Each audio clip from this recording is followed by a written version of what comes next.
하나님께서 우리에게 주신 말씀은 시편 80편 1절에서 19절까지입니다. 시편 80편 1절에서 19절까지 찾으셔서 함께 교독하겠습니다. 제가 먼저 1절 봉독합니다. 요셉을 양떼같이 인도하시는 이스라엘의 목자여 귀를 기울이소서. 그룹 사이에 좌정하신 이여 빛을 비추소서. 에브라임과 베냐민과 므낫세 앞에서 주의 능력을 나타내사 우리를 구원하러 오소서. 하나님이여 우리를 돌이키시고 주의 얼굴 빛을 비추사 우리가 구원을 얻게 하소서. 만군의 하나님 여호와여 주의 백성의 기도에 대하여 어느 때까지 노하시리이까. 주께서 그들에게 눈물의 양식을 먹이시며 많은 눈물을 마시게 하셨나이다. 우리를 우리 이웃에게 다툼거리가 되게 하시니 우리 원수들이 서로 비웃나이다.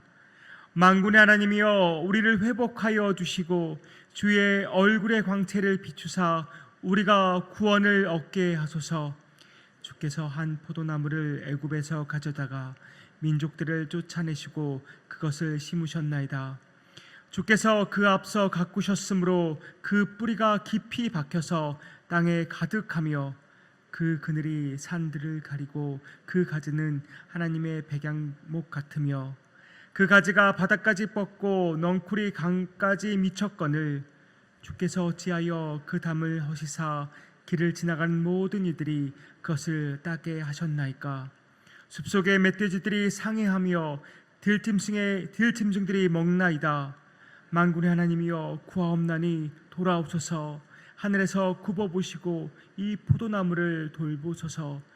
주의 오른손으로 심으신 줄기요 주를 위하여 힘있게 하신 가지니이다.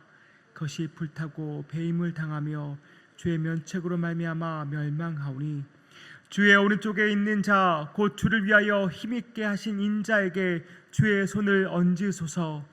그리하시면 우리가 주에게서 물러가지 아니하오리니 우리를 소생하게 하소서. 우리가 주의 이름을 부르리이다. 같이 읽습니다. 만군의 하나님 여호와여 우리를 돌이켜 주시고 주의 얼굴의 광채를 우리에게 비추소서. 우리가 구원을 얻으리이다. 아멘. 우리가 어제 묵상한 시편 79편은 바벨론에 의해서 예루살렘과 성전이 파괴된 직후에 쓰여진 시라고 말씀드렸습니다. 이제 오늘 묵상할 시편 80편은 주전 722년경에 북이스라엘이 아수르에 의해서 멸망한 일을 배경으로 하고 있다고 학자들은 말하고 있습니다. 장르적으로는 어제 시편 79편이나 오늘 80편이나 모두 회중의 탄식시로 분류할 수 있겠습니다. 그러면 오늘 시편 80편의 기자는 무엇을 탄식하고 있는 것일까요? 먼저 4절을 보니까 여호와께서 주의 백성의 기도에 대해 노하고 계심을 알 수 있습니다. 다르게 말하면 무슨 말입니까? 여호와 하나님께서 주의 백성의 기도조차 듣지 않고 계시다는 말입니다. 백성들이 자기들이 닥친 상황도 너무나 힘들지만 주께서 기도조차 듣지 않으시니까 그것이 더욱더 힘이 든 것입니다. 그것이 더욱더 그들에게 고통이 되는 것입니다. 5절과 6절이 백성이 당하고 있는 고통이 무엇인지 설명하고 있는데요. 주님이 그들에게 무엇을 먹이고 계신다고 말씀합니까? 눈물의 양식을 먹이시며 눈물을 마시게 하셨다고 하소연하고 있습니다. 그야말로 눈물이 마를 날이 없다는 말입니다. 아마도 기자는 이 환난이 자기들의 죄악으로 인해서 하나님이 심판하신 것이다 라는 것을 잘 알고 있을 것입니다. 그럼에도 이 환난이 너무나 극심하다 보니까 그것이 너무나도 가혹하게 느껴지다 보니까 흐르는 눈물을 주체할 수 없는 것입니다. 또 6절에서 무엇이 백성들을 고통스럽게 합니까? 자기들이 이웃에게 다툼거리가 되고 비웃음거리가 된 것이 너무나 고통스럽다고 호소합니다. 이웃에게 다툼거리가 되었다. 이게 무슨 말일까요? 아마도 이스라엘을 차지하기 위해서 주변국들이 다투었다는 말일 것입니다. 다시 말해서 전에는 주변국들이 이스라엘에게 조공을 바쳤는데 이제는 이스라엘이 전락해서 약탈품이 되고 말았다는 말입니다. 그러니 주변국들이 이스라엘을 보면서 조롱할 수밖에 없는 것이죠. 멸망당한 그 자체도 너무나 힘든 일이지만 주변국들의 조롱거리가 된 사실이 더욱더 견디기 힘들 정도로 그들에게 고통스러웠던 것입니다. 또 12절과 13절을 보니까 포도원을 보호하기 위해서 세운 담을 주께서 허셨다고 말씀합니다. 그래서 지나가는 모든 사람들이 그 포도원의 포도를 다 따먹습니다. 그뿐이 아닙니다. 멧돼지들과 들짐승들이 포도원을 다 망치고 다 먹어치웁니다. 부정한 짐승인 멧돼지가 상징하는 것이 무엇이겠습니까? 바로 이방인들이겠죠. 다시 말해서 자기들이 이방인들에 의해서 짓밟히는 신세가 되었다고 한탄하고 있는 것입니다. 시인이 이 상황이 너무나 힘든 것은 하나님과 백성 간의 그 관계를 너무나 잘 알고 있기 때문입니다. 1절에서 뭐라고 말합니까? 요셉을 양떼같이 인도하시는 이스라엘의 목자여. 이스라엘의 목자라고, 하나님을 이스라엘의 목자라고 표현하고 있습니다. 성경에서 하나님을 목자로 이렇게 비유한 것은 아주 흔한 경우입니다. 그러나 이스라엘의 목자라고 표현한 곳은 딱 이 시편 80편밖에 없다고 말합니다. 또 목자라는 타이틀은 고대 근동 지방에서는 왕에게 주어지는 타이틀이었습니다. 그렇다면 시인은 이스라엘의 목자요, 이스라엘의 왕 되신 하나님께 지금 부르짖고 있는 것입니다. 그런데 이스라엘의 목자요, 이스라엘 왕 되신 하나님께서 백성의 기도조차 듣지 않고 계시다는 것이 이 시인에게 너무나 가혹하고 고통스럽게 느껴지는 것입니다. 또 시인은 하나님을 농부에 비유하고 있습니다. 8절입니다.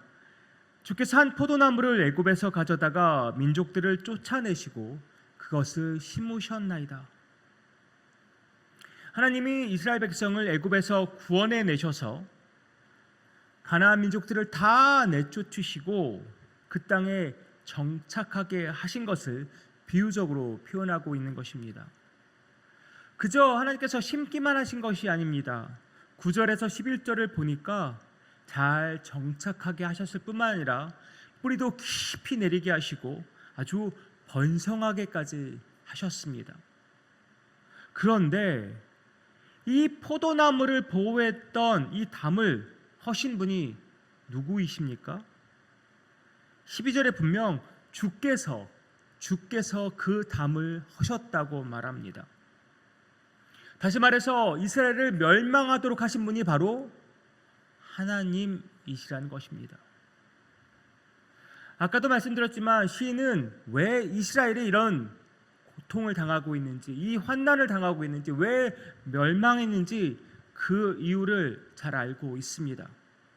그들의 죄악에 대한 하나님의 심판이라는 사실을 시인은 인정하고 있습니다. 그것을 너무나도 잘 알지만, 그것을 인정하지만 이 충격적인 현실이 믿겨지지 않아서 너무나도 침통해하고 있는 것입니다. 전체적으로 이 시는 자기가 겪고 있는 고통의 상황에 대한 탄식시입니다. 하지만 시인은 반복적으로 소망과 기대를 품고서 하나님께 간구하고 있습니다. 오늘 본문 3절과 7절과 19절을 보면 우리가 찬송가를 부를 때 후렴을 반복해서 부른 것처럼 반복하는 구절들이 있습니다. 제가 우리말 성경으로 이 세 구절을 읽어드리도록 하겠습니다. 3절입니다. 오 하나님이여 우리를 회복시키소서, 우리 위에 주의 얼굴을 비추소서, 그러면 우리가 구원을 받을 것입니다. 7절입니다. 오 만군의 하나님이여 우리를 회복시키소서, 주의 얼굴을 우리 위에 비추소서, 그러면 우리가 구원을 받을 것입니다. 19절입니다.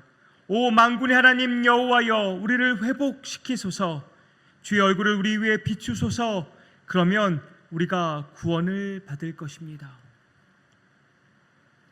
공통적인 내용이 무엇입니까? 우리를 회복시키소서, 주의 얼굴을 우리 위에 비추소서, 그러면 우리가 구원을 받을 것입니다. 회복의 키가 무엇입니까? 그들이 어떻게 구원을 받을 수 있습니까?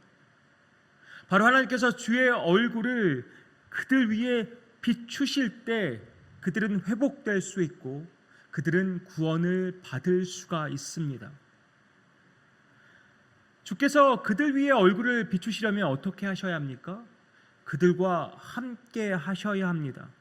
다시 말해 주께서 임재하셔야 가능하다는 말입니다. 그래서 지금 시인은 주님의 임재를 간구하고 있는 것입니다.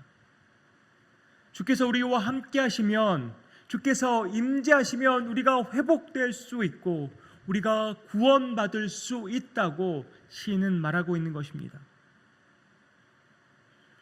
그렇습니다. 이스라엘을 아수르의 손에 의해 멸망시키신 분도 하나님이시지만 그들을 회복시키고 그들을 구원하실 분도 오직 하나님밖에 없습니다. 하나님이 그들을 떠나시지 않고 함께만 하신다면, 그들에게 임재하시기만 한다면 그들은 회복할 수 있다고 시인은 믿음의 고백을 올려드리고 있는 것입니다. 그런데 세 구절을 자세히 살펴보면 차이점이 있습니다. 하나님을 부르는 칭호가 조금씩 다릅니다. 다르다기보다는 한 단어씩 추가되고 있는 것을 보게 됩니다. 3절은 그냥 하나님이여 라고 부르지만 7절은 만군의 하나님이여 라고 부릅니다. 또 마지막 19절은 만군의 하나님 여호와여 라고 부르고 있습니다. 만군이 하나님의 능력을 강조하는 칭호라면 여호와는 하나님과 이스라엘이 맺은 그 언약을 강조하는 칭호입니다. 그래서 시인은 하나님께서 이스라엘과 맺은 그 언약을 기억하시고 주의 능력으로 그 백성을 구원해 주실 것을 지금 강구하고 있는 것입니다. 어쩌면 이것은 강구인 동시에 확신의 표현일 수도 있겠습니다. 만군의 하나님 여호와이시기에, 만군의 하나님 여호와이시기에, 이스라엘과 언약을 맺으신 하나님, 전지전능하신 만군의 하나님께서 반드시 그렇게 하실 것을 시인은 지금 믿음으로 선포하고 있는 것입니다. 고난의 상황이든 징계의 상황이든 우리가 붙잡아야 할 분은 절대 변하지 않습니다. 누구뿐입니까? 오직 하나님뿐입니다. 그 이유가 무엇입니까? 그 상황에서 우리를 건지실 분은 오직 하나님밖에 없기 때문입니다. 만군의 하나님 여호와, 능력이 많으시고 신실하신 하나님이 우리를 환난에서 건지시고 우리를 회복시켜 주십니다. 주께서 그 얼굴을 우리에게 비추실 때 역사가 일어나는 것입니다. 주의 임재 안에서 회복이 일어납니다. 그러기에 오늘 하루도 주의 임재를 구하며 주께서 내게 얼굴을 비추실 것을 기대하고 소망하며 하루를 시작하는 저와 여러분 되기를 소망합니다. 하나님께서 아론과 그 아들들에게 이스라엘을 이러한 말씀으로 축복하라고 말씀하셨습니다. 그러면 주께서 그들을, 이스라엘 백성을 축복하겠다고 약속하셨는데요. 오늘 이 말씀, 하나님의 그 약속의 말씀을 성도님께 축복으로 말씀드리면서 마무리하려고 합니다. 민수기 6장 24절에서 26절입니다.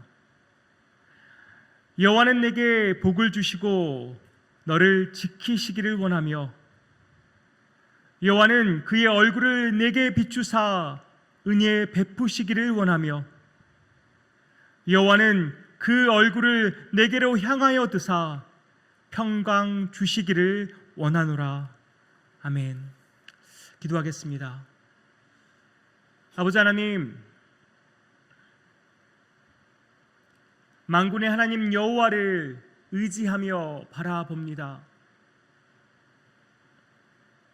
극심한 고통의 상황 속에서 시인이 만군의 하나님 여호와를 바라보며 부르짖었던 것처럼 지금 우리도 우리의 상황 속에서 전능하시고 신실하신 주 하나님을 바라보며 간절히 부르짖습니다. 주님, 우리의 기도를 들어주시옵소서. 주의 임재 안에서 우리를 회복시켜 주옵소서. 이 어려움에서 주님, 우리를 구원하여 주옵소서. 오직 주님밖에 없습니다. 우리를 건져주실 분 주님밖에 없습니다. 믿음으로 고백하며 나아가오니 주여 역사하시고 우리를 회복시켜 주시옵소서. 우리의 개인을 회복시켜 주시고 가정을 회복시켜 주시고 우리 유장을 회복시켜 주시옵소서. 이 모든 말씀 예수 그리스도 이름으로 기도하옵나이다. 아멘.